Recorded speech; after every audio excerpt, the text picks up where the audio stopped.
to the story. 31 minutes, are you kidding me? Well, that's better than nothing.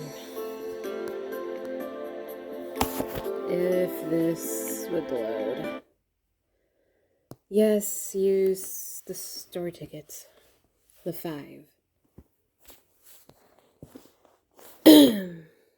Why is it black? Oh, right, 3rd chapter.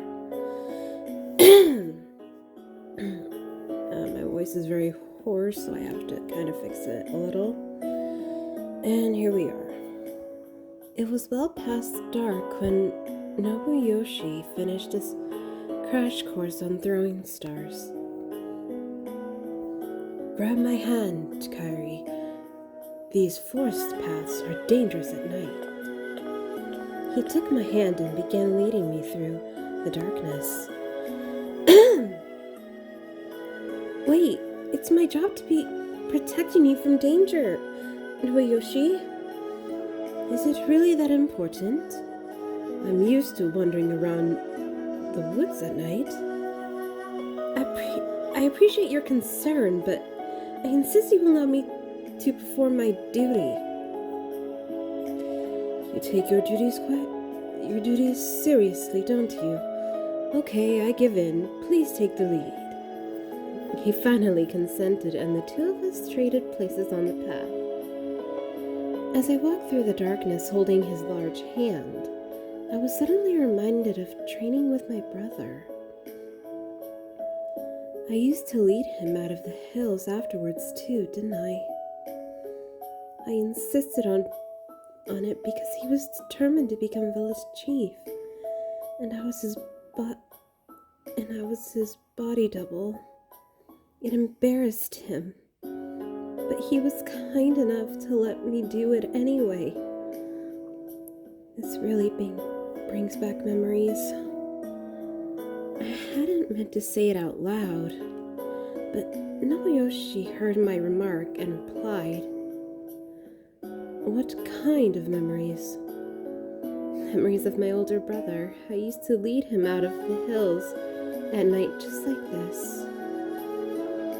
So we both had the same experience, huh? Didn't realize you also have a brother. Nobuyoshi's voice sounded distant, as if he was contemplating the past.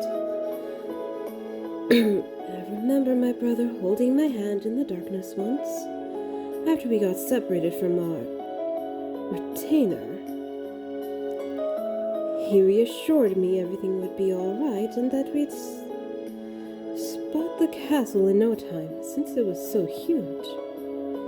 He never once let go of my hand until someone finally found us. I wonder how old I was at the time. Oh. Sounds like you really miss him. Okay, so that. We'll go with this one. It sounds like you really miss him. I hope you find him soon. Nobuyoshi gave me a smile, and I noticed a hint of sadness in it I hadn't seen before. That's very considerate of you, Kairi. I appreciate it. Don't worry, though. I've got faith I'll find him. And I told myself I'll keep smiling until then. He gave my hand a shake, and for a brief moment, it felt like we shared a connection over the loss of our brothers. Come to think of it, if you're going to be protecting me, maybe I should tell you a little about myself in return. Would you mind? Just don't go repeating it to anyone else. Ooh. Yay, wonderful. Then another store ticket. He gave me an amused grin, then began talking. I have one brother, and we've always been close, although we have different mothers. This is the brother you've come looking for, right? That's right, he's a great guy and I love him. Nobuyoshi's affection for his brother was obvious from the pride I heard in his voice as he talked about him. However, when my father died, trouble arose over who his successor would be. It was between his wife's son, me, and his concubine son, my brother. And whichever one of us wasn't chosen would be forced out of the castle. I thoughtfully lowered my gaze. Issues of legitimacy often arose in such situations.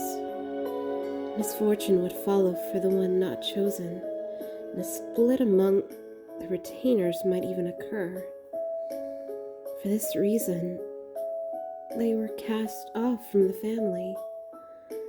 That had to be troubling, though, for Nobuyoshi. However, one night, my brother suddenly vanished. He did?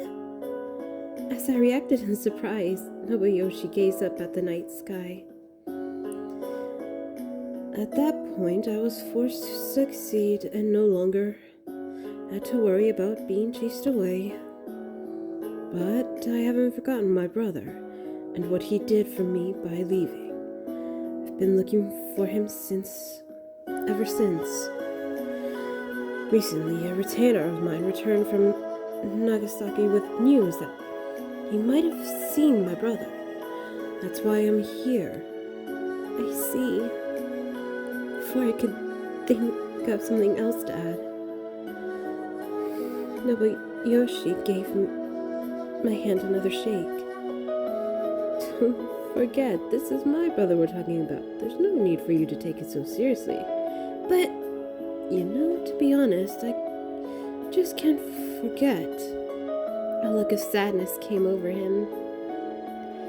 The last night I saw him, he patted me on the head and smiled at me like he always did, and said, "Don't worry, Nobuyoshi, and try to be happy." It felt like I was seeing another side to the friendly smile Nobuyoshi constantly wore. The true side. And the sight of it, combined with the sound of his sorrow, caused my heart to ache. Oh. We eventually arrived back at Mako Salon, and I was starting to think about getting some sleep when I remembered. Remembered what, sweethearts? Tell me. Oh, shoot. The Discord notification scared the fuck out of me. Nobuyoshi and I were sharing a room. In other words, we would be sleeping side by side. There were 2 futons laid out on the floor, and I nervously took a seat on one of them. How am I going to change while hiding my gender? Forgot to consider that I might need a good excuse.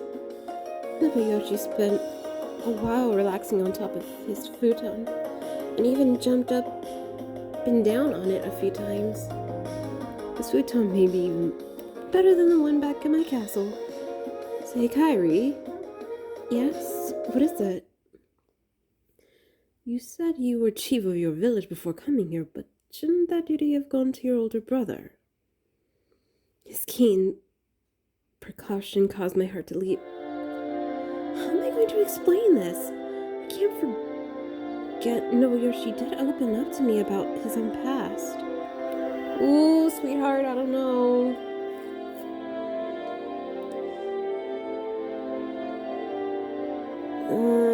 Tend to make an excuse. Decide to tell the truth. There we go. It's unfair of me to keep lying to him. I should tell him the truth. Truth. I caught my tongue while saying that. Besides, he seems incredibly trustworthy. Can't imagine anything bad will happen. I sat up straight, then apologetically bowed to Nobuyoshi. I regret to admit that I have lied to you, Nobuyoshi. I hope you can forgive me. That depends. What is it you lied about? I anxiously looked up again and saw him smiling back at me. The fact that you admitted it is a point in your own favor. A point in your favor. I'm impressed by that, Kyrie. As shameful as it is, it means a lot to hear you say that. Nobody in the Vigilance has heard a word of what I am about to say. Then, are you sure you're comfortable telling me? Yes, you're the one person I don't want to hide this from. My real name is Momo Kurono. Kyrie was the name of my twin brother, who is now dead.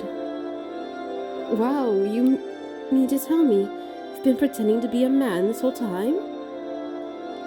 Yes, the Vigilance promised to provide support for our village if our chief joined them. We don't have a lot of resources, so without that support, everyone will be forced to suffer. Nobuyoshi quietly listened and gazed sympathetically at me during the painful parts. However, my brother and I came across a village that had been set ablaze, and he died while trying to intervene. The hateful man responsible for that fire was the same merchant you confronted today. Saburo Tsugu. I can't pronounce that name! That's the guy who killed your brother? Oh, yep. And we're at the 12-minute mark. So, the last story tickets. Nice! Okay, bye, Showy Date fans, and hopefully I could get a little of Gardner Sherlock. If not, then I guess I would end the live when hearing the door open. Bye!